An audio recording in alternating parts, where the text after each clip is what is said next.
আজ 25শে জুলাই 2025 শুক্রবার 10 শ্রাবণ। জানাচ্ছি পত্রিকাগুলোর প্রধান প্রধান শিরোনাম।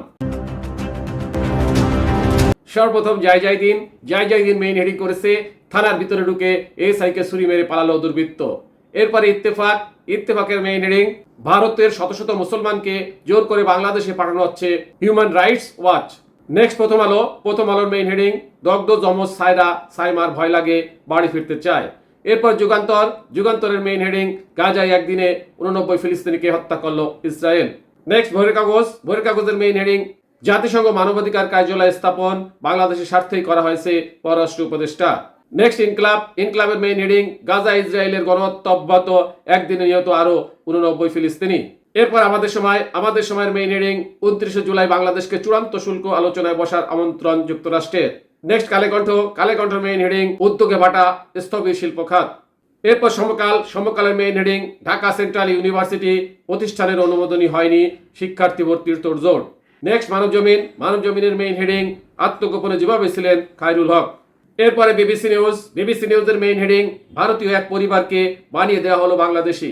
সর্বশেষে আরটিভি নিউজের মেইন হেডিং সীমান্তে বিএসএফ এর গুলিতে বাংলাদেশি যুবক নিহত। শুনলেন পত্রিকাগুলোর প্রধান প্রধান শিরোনাম। এবার বিস্তারিত। থানার ভেতরে ঢুকে এএসআইকে ছুরি মেরে পালালো দুর্বৃত্ত। দায়িত্ব পালন করা অবস্থায় মহসিন আলী নামের এক এএসআইকে ছুরি মেরে নির্বিঘ্নে পালিয়ে গেছে এক দুর্বৃত্ত। বৃহস্পতিবার 24শে জুলাই রাত 10টার দিকে গাইবান্ধার সাগাটা থানায় এ ঘটনা ঘটে। এ ঘটনায় গোটা এলাকায় ব্যাপক চাঞ্চল্য সৃষ্টি হয়েছে। থানার ভিতরে নিজেদের নিরাপত্তা নিশ্চিত করতে না পারলে পুলিশ কিভাবে সাধারণ মানুষের নিরাপত্তা দেবে তা নিয়েও প্রশ্ন উঠেছে। পুলিশ ও স্থানীয়রা জানান, বৃহস্পতিবার রাত 10টার দিকে দায়িত্বরত সেন্ট্রি সিরাজুল ইসলামের অস্ত্র ধরে এক ব্যক্তি টানাটানি শুরু করে।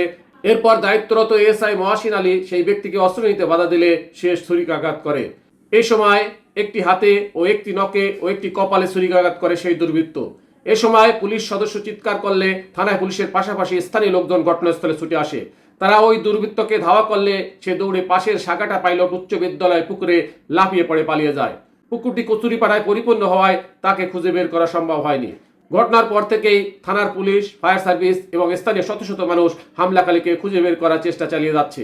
এ বিষয়ে সাগাড়া থানার ভারপ্রাপ্ত কর্মকর্তা ওসি বাদশাহ আলম বলেন, আঘাত করা ব্যক্তিতে মানসিক সমস্যা ছিল। সে মূলত দায়িত্বরত সেন্ট্রি সিরাজুল ইসলামের অস্ত্র ধরে টানাটানি করছিল। এসআই মহসিন সেই দুর্বৃত্তকে নিষেধ ও সরিয়ে দেওয়ার চেষ্টা করলে ছুরিকাঘাত শুরু করে। তাকে খোঁজা হচ্ছে, পরে বিস্তারিত জানানো হবে। তবে পুলিশকে ছুরিকাঘাত করা ব্যক্তিটি মানসিক সমস্যাগ্রস্ত এমন তথ্য স্থানীয়রা কেউ স্বীকার করেনি। সংবাদ এখনকার মতো শেষ করছি।